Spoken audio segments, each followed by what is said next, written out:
David. They're going to be doing a Q&A together. I didn't know that. Yeah. Wow. So that should be interesting. I think some of That's you can incredible. decide what to do. I'm like, okay, that was actually a good one. I could live with that. All right. Okay. So let's do some Zohar. Calling late. I'll call you after. Is it, Rabbi, Nahora Dilhon Chad is Chaze? I got that wrong. Yeah. Keep going. Keep going. Let me see. The Keep reading. Read. Vikad Miskalgale is Chazen Chamesh Gavnan the Yeah, Nahora? exactly. Exactly. Okay. Perfect. Okay. So that's where we're starting. Page 127 of Rav Mesivta. Their light appeared as one, and they Nahora revolve. Dilhon. Yeah, go ahead. Sorry. And as they revolve, 5 colors of light appear in every single pillar. B'chol Amuda v'Amuda. Amudin Elaine Kulu Chalulun Milagav.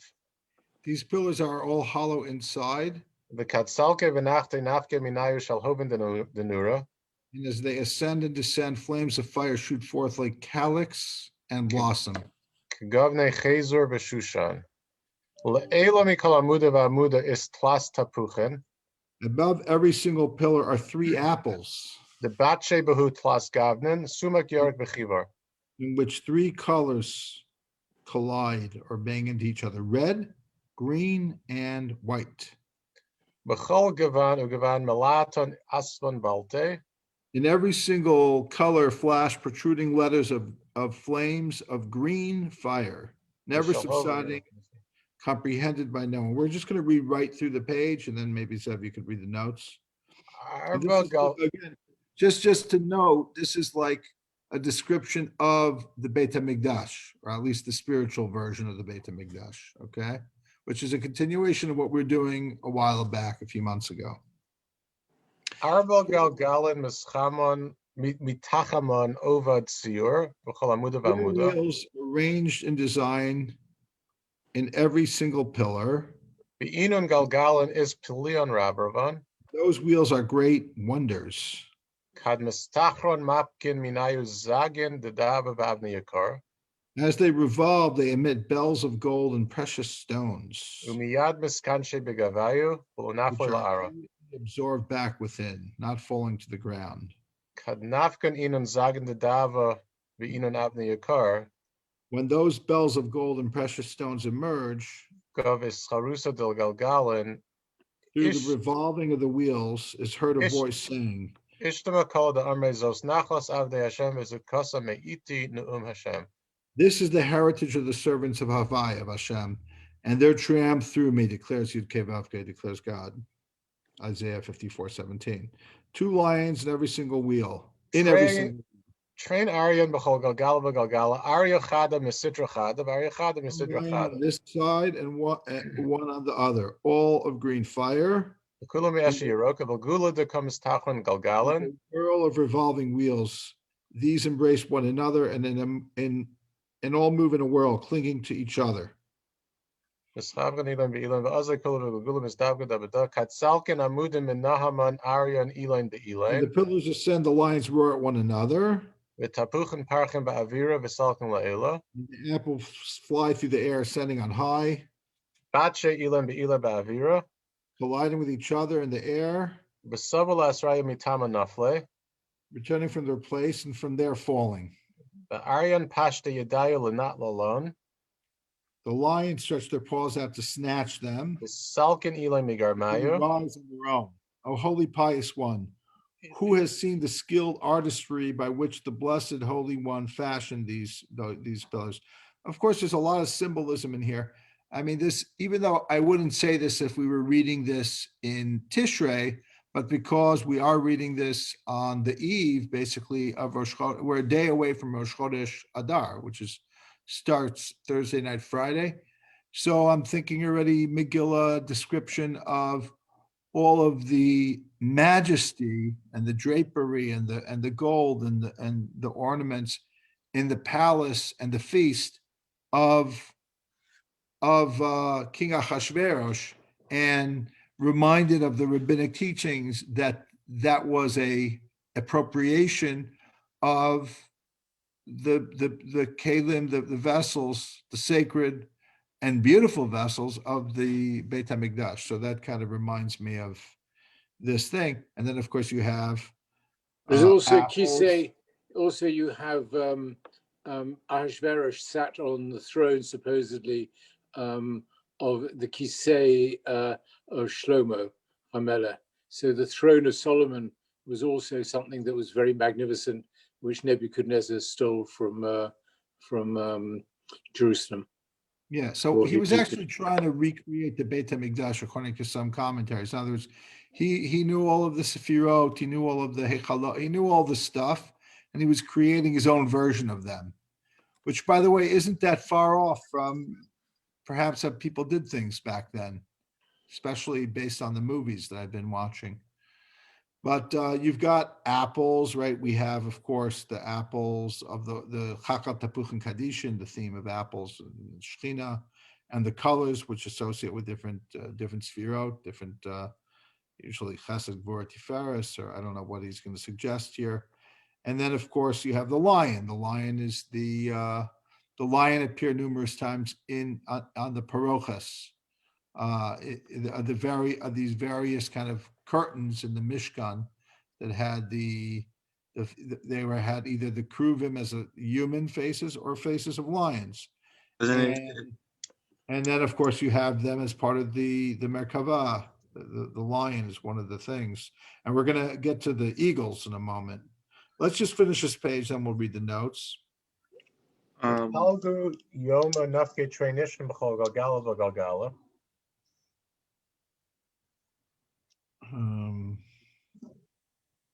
At midday, two eagles emerge. We're not in the same place. We have to. I have to either catch up to you. I think I Chasida Kadisha Man Chamachach Masad V'Umana the Tzir Kocha Berucha Ba'Mudin Elaine. Okay. Oh, holy pious one, who has seen the skilled artistry by which the Blessed Holy One fashioned these pillars? At midday, two eagles emerge in every single wheel. V'lo Yedia Asar Denafke Mitaman. From where they emerge is not known, and they settle upon the heads of these lions. So now we've got two animals from the Merkava, right? Rishayan or Rishayan the Elaine Aryan. Ukadein Mishtache Amudim V'Galgalam V'Kaime B'Kiyumayo. And the pillars and wheels subside, standing in their position, and the apples fall into the mouths of the eagles who receive them, and immediately the apples fly from mouth to mouth, flitting between them, then returning to their place, which is not known.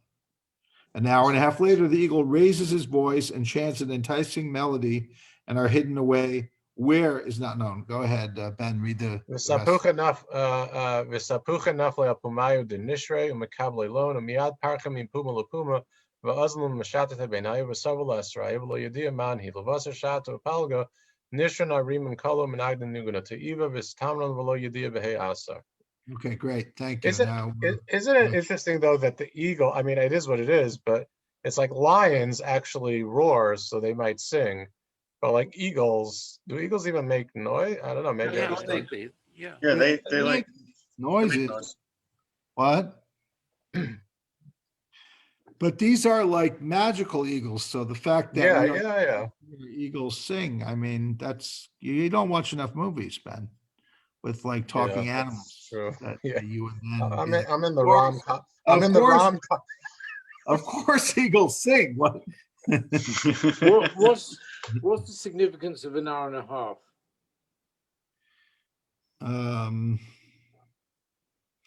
Because that's an average how long the Zohar class is, maybe? No. That's a good question, David. I don't know. What's this hour and a half? It's pretty good answer. One of the notes is on that, David.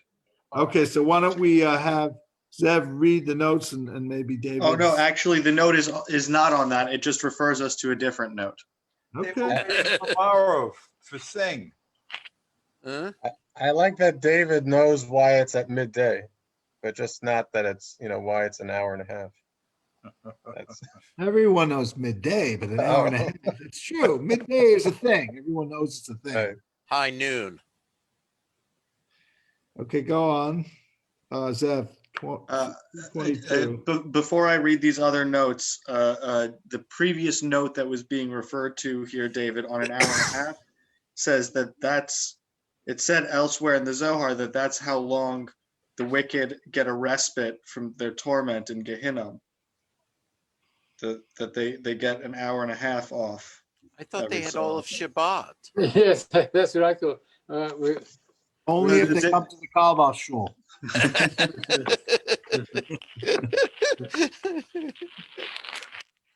Funny. Or no, it was the guy who couldn't come into Gan Eden earlier in Rav Mesivta. Ah, They okay. didn't tell him what the sin. Remember, they didn't tell us what his sin was, so as not to embarrass him, and he had to wait outside and be tormented and get him for an hour and a half before he could come in. Oh, That guy we saw earlier. Okay, so note 222, calyx and blossom. The phrase derives from the biblical description of the lampstand in the tabernacle. 223 on the three apples. The apples include three colors: white pulp, red skin, and green stem or leaves, and that symbolizes Chesed, Gvura, and Tiferes. On bells of gold, it says the phrase appears in Exodus 28:33, describing the robe worn by Aaron the high priest. You'll make on its hem pomegranates of blue and purple and crimson, on the hem all around, and bells of gold within them all around. Targum Onkelos translates Famone Zahav, bells of gold, as Zagin de Dahava, which is adopted here by the Zohar. The full verse in Isaiah reads, "No weapon formed against you will succeed, and every tongue that rises against you in judgment will condemn." This is the heritage of the servants of Havaya, and their triumph through me, declares Havaya. On an hour and a half, see this previous note. On the phrase Niguna Te'iva, an enchanting melody. 128. See Zohar Chadash, which describes God as creating Shirim Te'evim, desirous songs for his praise at the beginning of creation. In the same passage, the opening word of the Torah, Bereshis, in the beginning, is turned into an anagram, Shir Ta'ev, desiring to chant song. Mm. See Midrash Mea Shiloach. Wow, that's nice. Mhm. So God was really wanting to sing a song. There's a beautiful Shlomo piece about how the world was really sung into existence. We talk about, Bereshis Nami Maimerhu, the first verse as being considered one of the 10 utterances. That fits in very nicely with this. And Hinduism says the same thing. It does. Okay. Right. Okay, so we're going to continue on page 128.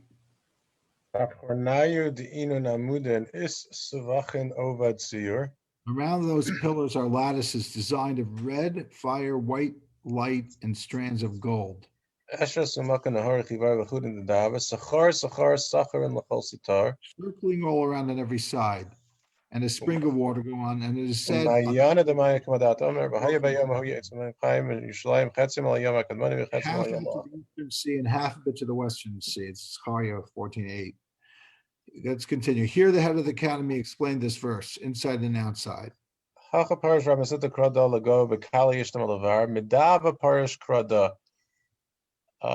he was explaining it, a holy one, a child's voice was aroused outside.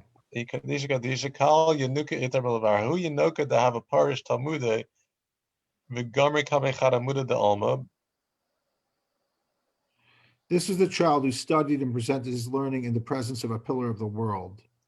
Son of Rabbi Yehuda, whom you raised. Yes, I guess Rabbi Shimon raised Rabbi Yehuda. He was being held for judgment. I think it's referring to Rabbi Yehuda ben Eli, because what's his name? Mesivta is Rav Eli of the Talmud, and so this is Rav Yehuda ben Eli. I'm just guessing, okay? But it says the son of, not Rabbi Yehuda the son of Eli, it says the son of Rabbi Yehuda. No, we're talking, well, the kid isn't Rabbi Eli. He says David just thinks the Rabbi Yehuda that we're referring to is Rabbi Yehuda, the son of Eli, not the kid. The kid, yeah. Okay. He was being held for judgment. The Zohar will explain in a little while. Maybe we'll get to what was, what. Okay, he was a bad student because he was too smart for his teacher, and he used to insult his teacher by like saying, like showing the teacher he didn't know, and he should have just gone to a better teacher who knew instead of. He didn't make the effort. He was happy, with a teacher who didn't know, and then ended up insulting him. But we'll see that inside. Maybe we'll get to that. Took out the suspense now. What did he do? What did he do? Well, he had chutzpah. Really? That's a problem.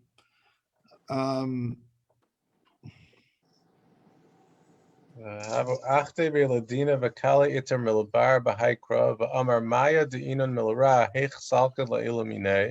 voice is roused by the verse. He said, he asked a question.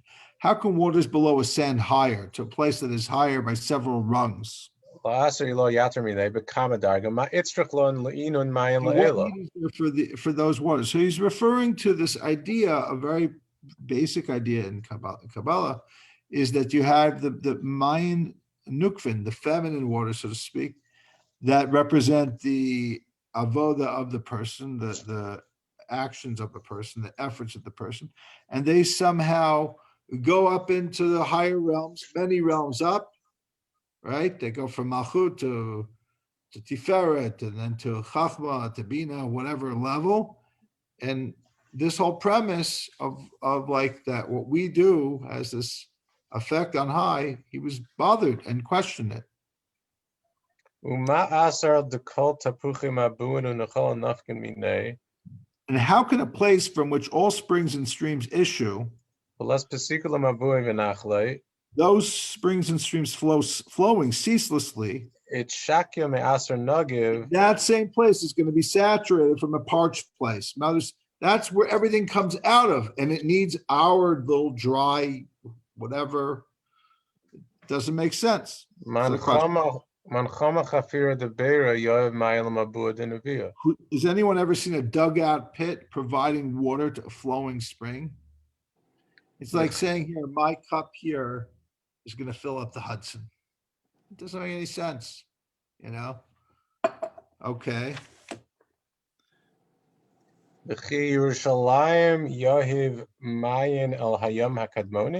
Can Jerusalem provide water to the primordial sea? The waters of the world issue and flow. Okay, why don't we read notes 226 and 27, Zev, please. On lattice work, meshwork, deriving from the description of Solomon's temple, which mentions shevachim, meshwork, surrounding the capitals of the two columns inside the temple. See First Kings and the above note 99. The verse from Zechariah reads, "On that day fresh water shall flow from Jerusalem, half of it into Hayam HaKadmoni, the eastern sea, literally the forward sea, and half of it into Hayam HaAcharon, the western sea, or literally the rear or behind sea." The geographic orientation of the biblical authors and all ancient Western Semites was not towards the north, as in modern cartography, but towards the east, where the sun rises. So east is also called Kerem, forward, and west is called Achor, behind.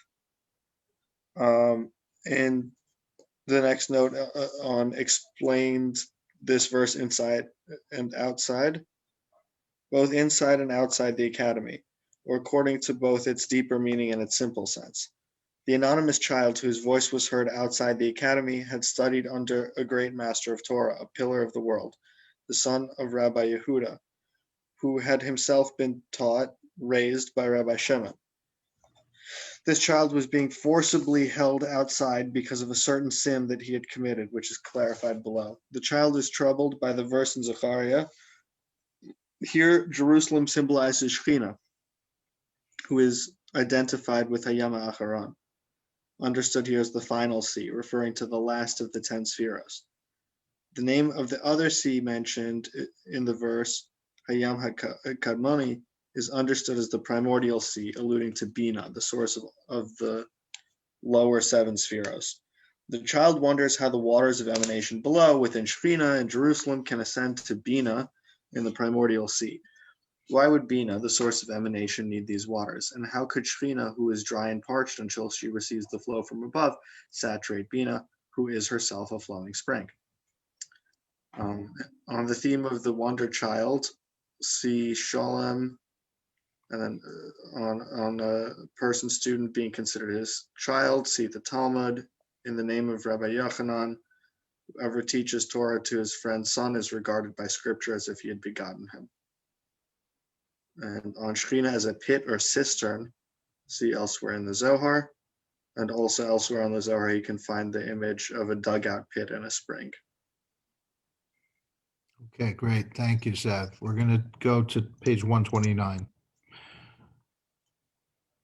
Oh, Holy Pious One. Ichasira Kadisha, Lakola da ish techachu, Vitsaisu Kalkan of Mesivta Taman. To this voice of his, all voices of the members of the academy there listened, turning still. Again, Kachla Yachilu Mar the Dina Lamikav Gabe. Consequently, the master of judgment could not come near him.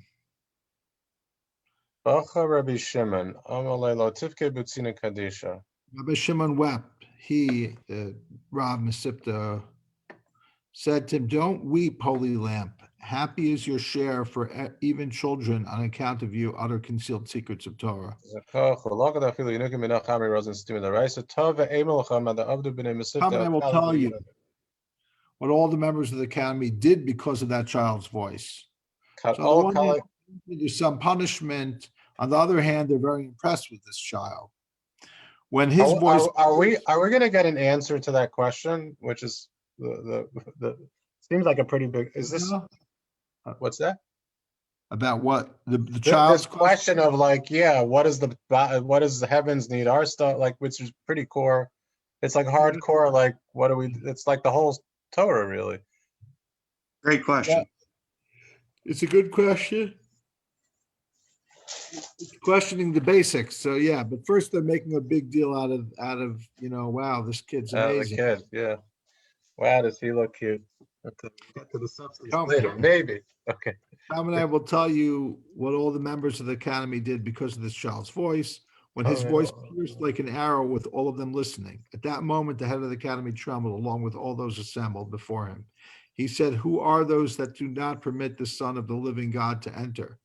Referring to this kid, like he was upset that of all people, this kid can't just get into paradise. He has some issue that needs to be worked out. 3 pillars. Let's catch up then to me. Okay.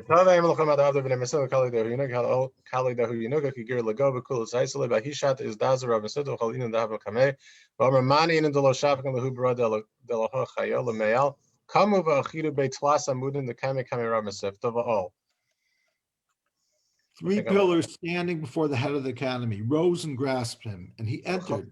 When all the members gathered around him, the head of the academy said, "Utter your verse, holy son." Until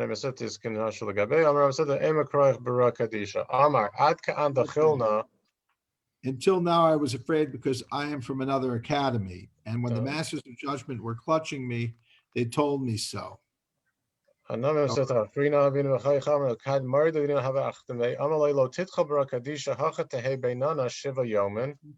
do not fear, holy son. Here you'll be amongst us 7 days.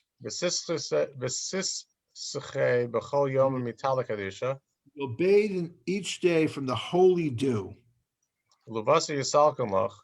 Afterwards, you'll be taken up into the academy along with other children there.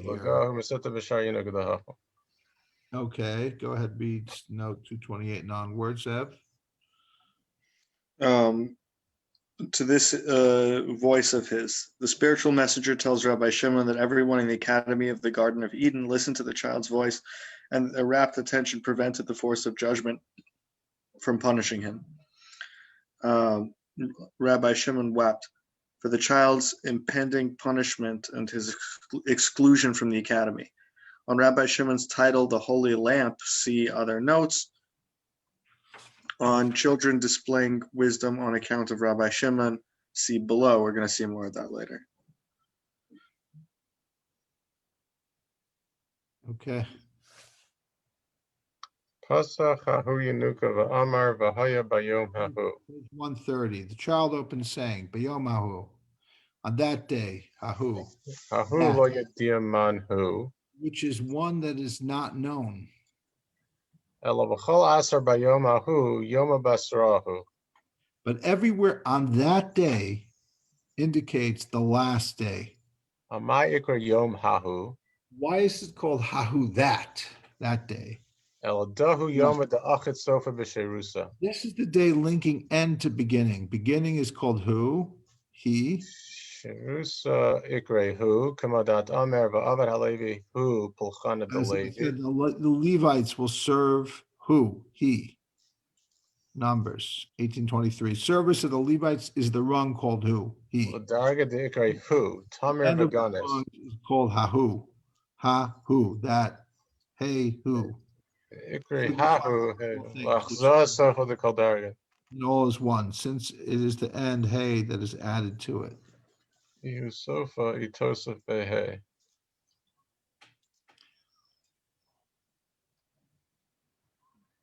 Okay. Since the hay is added to it. Okay, let's go on. Jerusalem. Zemina Yerushalayim la paka mayan ulanava Destined to generate water and issue a flow. hacha islomar. Here it should be said Sofa that de the end of all kaldarga. wrongs is not Jerusalem. Elavada Yerushalayim v'yoma hahu kolachad. However, surely Jerusalem and that day, Yamahu, are all one.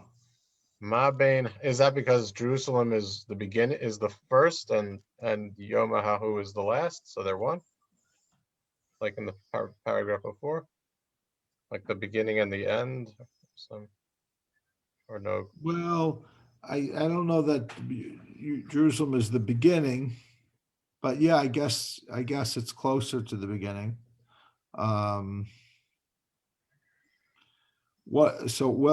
All of Jerusalem's holy rungs surround them. They are called Jerusalem. They are arranged as follows. There's surrounding rungs called courtyard, some inner and some outer. Go ahead, Ben. Yeah, ma bein hailahai el Yerushalayim kol dargan kadishin dilo kadistachon ikron Yerushalayim v'hachi itchamon is dargan the sachon v'ikrun azaros ilain pinimon v'ilain labar is dargan the ikron kadistachon lashachos or lishkos.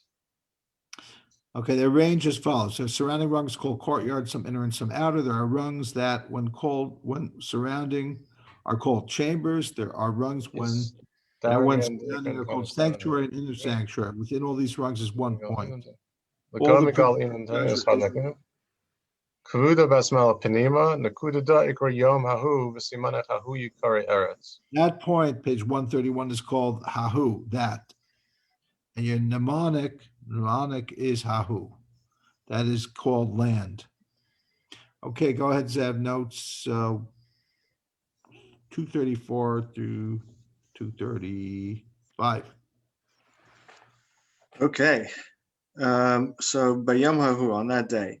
This opening phrase from the verse in Zechariah refers to the eschatological end of days, when God will reveal himself to the nations in all his power and destroy the enemies of Israel. It is often called the day of Hashem, or the day of Avaya, as in the first verse of the same chapter, Zechariah 14. Here, the child isolates the phrase on that day from its context and asks which day is being referred to. He explains that on that day always alludes to Shekhinah, the last of the 7 cosmic days, the lower 7 spheros beginning with Chesed. Shekhinah, the end, is linked to her mother Bina, who is the source of the entire Sephirotic septet and thus called the beginning. Being hidden and concealed, Bina is also called by the pronoun hu, he, implying that this sphere cannot be addressed directly in the second person, but only indirectly in the third. Very cool. According to the simple sense, this verse in Numbers reads, Avad Halevi Hu. The Levite, he alone will serve at the tent of meeting. Here the child construes this as the Levite, symbolizing Gvora, will serve who, or him, namely Bina. Shechina, who links herself to Bina, is fittingly called Hahu, which combines her own symbolic letter, the feminine marker He, with Bina's designation Hu. So Shechina's name Hahu combines Bina and herself, beginning and end, which form one indivisible whole. The concluding sentence alludes to the fact that He, symbolizing Shechina, the end, is also the final letter of the name Havaya. On the Sephirotic sense of the phrase Bayomahu, on that day, see elsewhere in the Zohar, on the Sephirotic readings of the verse, in Numbers, also you can find more on that in the Zohar. On the linking of beginning and end, see the description of the Sephiros in Sefer Yetzirah, in the 7th verse of the 1st chapter. Their end is embedded in their beginning, and the beginning in their end. On the verse in Zechariah, see above notes. And then there's a note on Jerusalem being destined to generate water. As indicated in the verse in Zechariah, on that day fresh water will flow from Jerusalem, half of it into the eastern sea and half into the western. But this raises a new problem. If on that day alludes to Shechina, the end of all the rungs, then how can she also be identified with Jerusalem, which seems in this verse to be separate from and other than that day? The child explains that Jerusalem encompasses all the rungs surrounding and comprising Shechina, whereas Hahu, that refers to her inner core. The temple in Jerusalem includes courtyards, chambers, the Heichal, and the Devir, the inner sanctuary, the Holy of Holies. Within the Holy of Holies, there's a single point representing the inner essence of Shechina, and it is that is called Hahu, that. The verse in Deuteronomy reads, L'chol habashan hahu yikra eretz Rephaim. All of that Bashan is called the land of Rephaim. Here, to prove a point, the child selects just part of the verse, Hahu yikra eretz, that is called land, which now means Hahu, that is called Shechina, who is known as Eretz. On the association of the verse in Psalms with the sanctuary, it gives you where to look.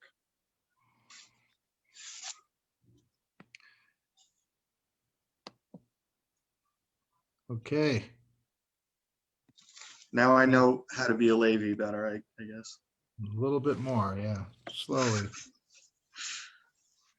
Kad yakum yom ada migos savachen da azar yakum Page neviut. 131. When this day will arise, from the lattices of the courtyard will rise a flow of water.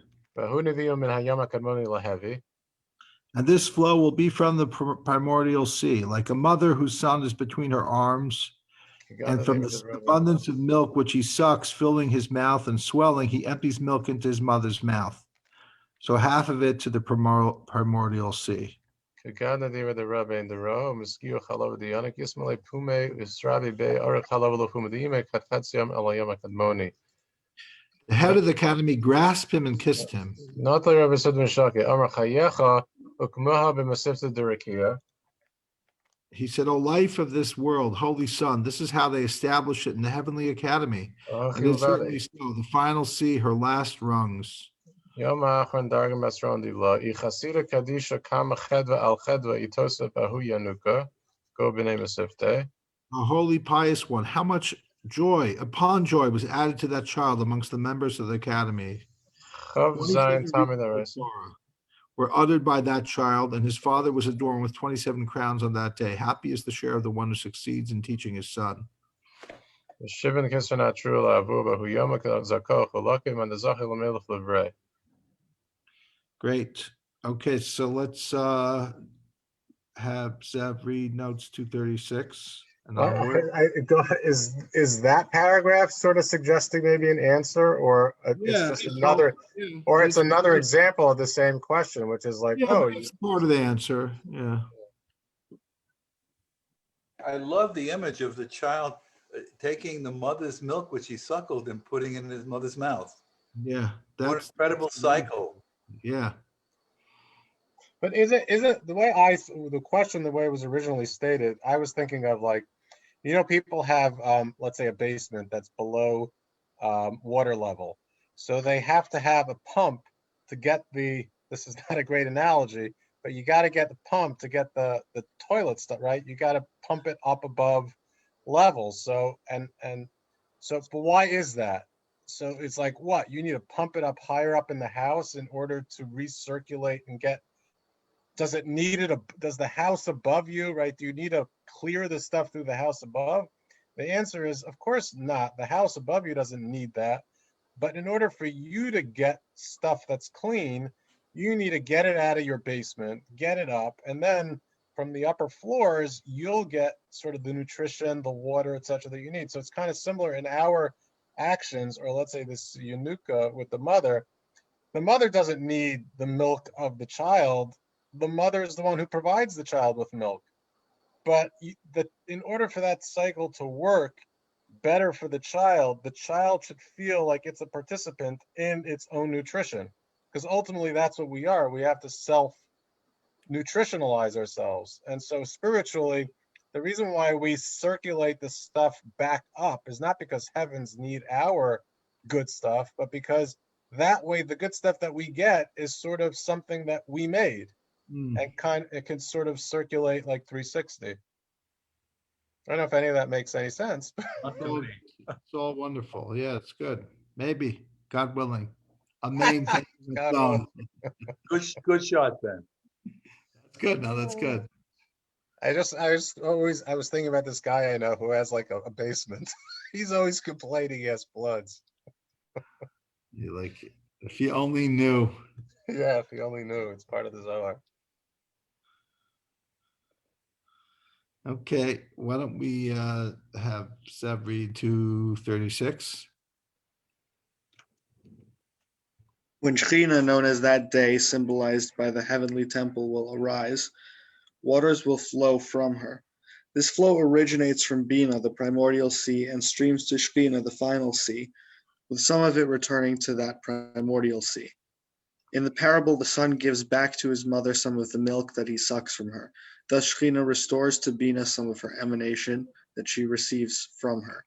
Here, the child provides an answer to the question Okay, that he posed above. it's an interesting answer. This thing about the child nursing and then giving the mother back the milk as it's, like somehow connected more to the child. I mean, there's a more obvious answer is that there's a concept that more than a calf wants to suckle milk, the cow wants to nurse its young, which might be embedded in this answer as well. Okay, let's continue. Amar Rabbi Shimon, lo zacha avu lamela flay. There's some more of this note here. Yeah, we'll read two more notes. Yeah, 237. Sorry about that. 237, on the final sea, Shekhinah, the last of the Spheros. We knew that already. And did we get to that last one there? Yeah. Okay, yeah. The spiritual messenger describes the scenario to Rabbi Shimon on the theme of the reasons of Torah, or the reasons of the commandments, which play a central role in Kabbalah. See Matt himself. On a deceased father's soul being rewarded for his son's wisdom or virtuous conduct, see below. Mm. Okay. That's always part of the Yisker appeal. Okay, we continue. Amar Rabbi Shimon, lo zacha avu lamela flay. Page 132. Rabbi Shimon said his father did not succeed in teaching him. Amar avu shavak v'razat. He responded, his father did bestowed. V'raza satima hava bahaya nuka. Almada istalak mi alma. It was a concealed mystery. We're on 171b in the Hebrew now. About 132, continuing in English, about this child, why he departed from the world and why they sought to punish him. Well, the his other mentions judgment here. from which he was saved. V'ishtazu minei dahava bizgalia, dahava machsef l'Rabbi kamikola. Was the issue was in public. Okay, for he embarrassed his teacher in front of everyone with his V'she'eltem questions and l'kushador. difficulties. V'lo chayesh l'meach la'achra la'askana talmudai. He didn't care enough to go to another to improve his learning. And he V'chol distressed his ha'shatzad teacher, so he ought to be punished him harshly. You know, because the Zohar is asking a very simple question. If his punishment is for having, embarrassed the teacher by asking him hard questions, there's a principle that says, if you're bashful, you can't learn. So if you have a question, you ask the question. So the fact that the teacher didn't know the answer, why is it his fault? Well, the Zohar is saying, well, he knew already that this teacher didn't know the answers. He was at that point almost like seen by the Zohar, at least, as antagonizing the teacher. And what could he have done? He could have gone to the yeshiva across the street. Everyone knows that Rosh Yeshiva was, much more deep, and he could have answered this kid's questions. Interesting choice of a sin. I will tell you, it might be a remez, it might be a critique or a continuation of the obsession of the Talmud that we have with kavod, the rabbis honoring or not being honored by one another, which is an ongoing thing. To embarrass someone, it's like you murder them, right? So it's like a Yeah, big deal. but yet all the rabbis were constantly embarrassing each other. Like it's the worst thing you could do. And they knew it. And it was like the issue they had with each other. They're preserving their own honor and so on. So maybe the Zohar is saying, look, you could be the most amazing person ever, It's like Rabbi Akiva's students, right? That they were the most amazing generation, and yet lo nagu kavod zelazeh, they still had this issue with honoring one another. So it might be like a kind of a similar thing where he didn't respect his teacher sufficiently. Not that he was disrespectful as much as the teacher is meant to ask questions to, but he should have, when he saw that this teacher didn't have the answers, he could have looked elsewhere. Okay. Well, da bo lemeidan lebedina takifa.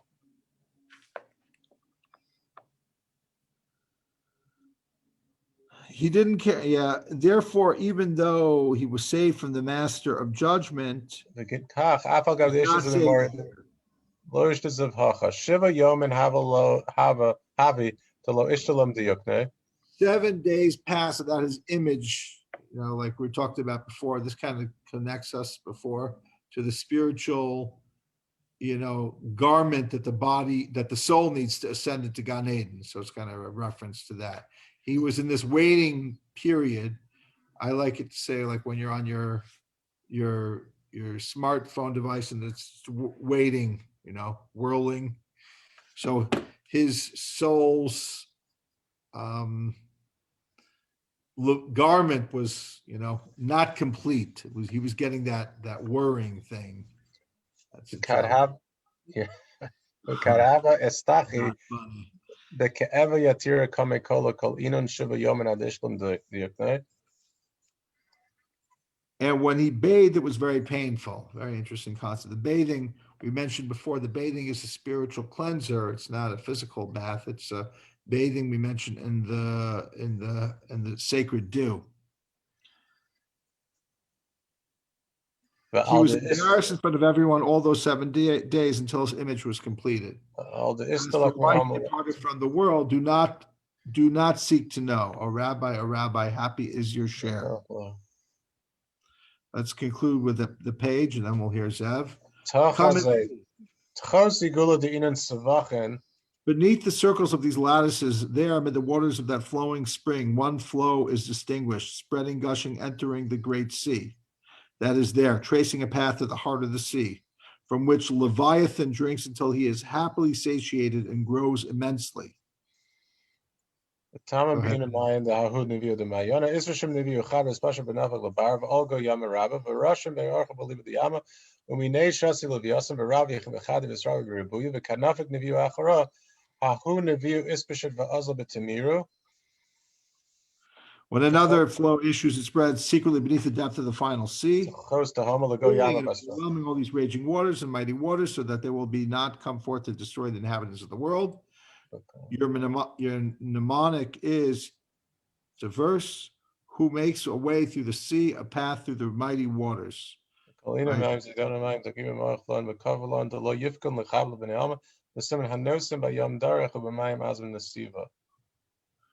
Right, okay.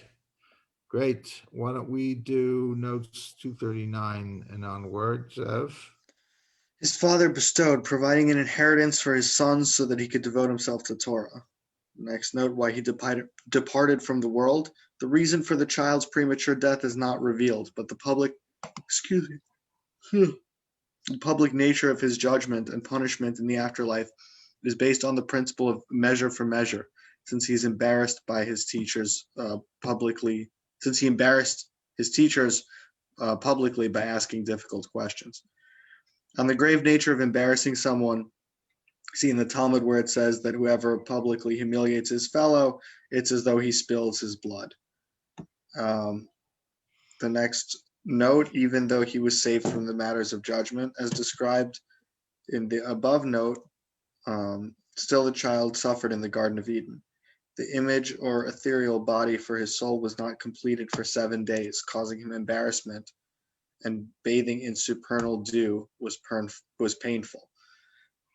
On the ethereal body, see other notes.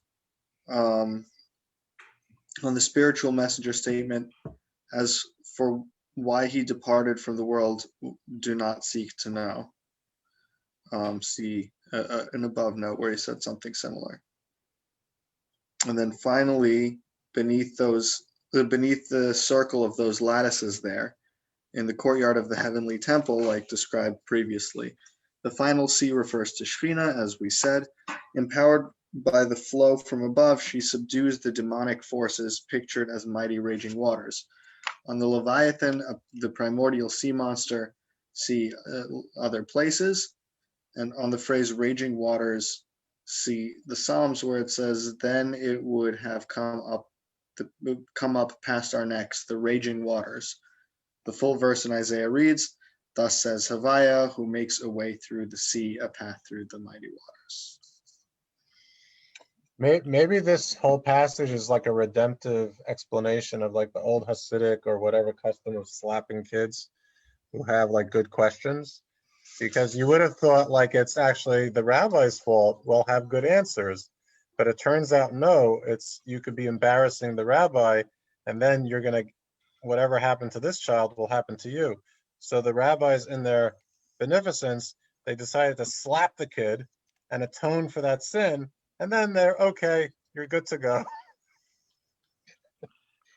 I hear you. A little bit of Purim, but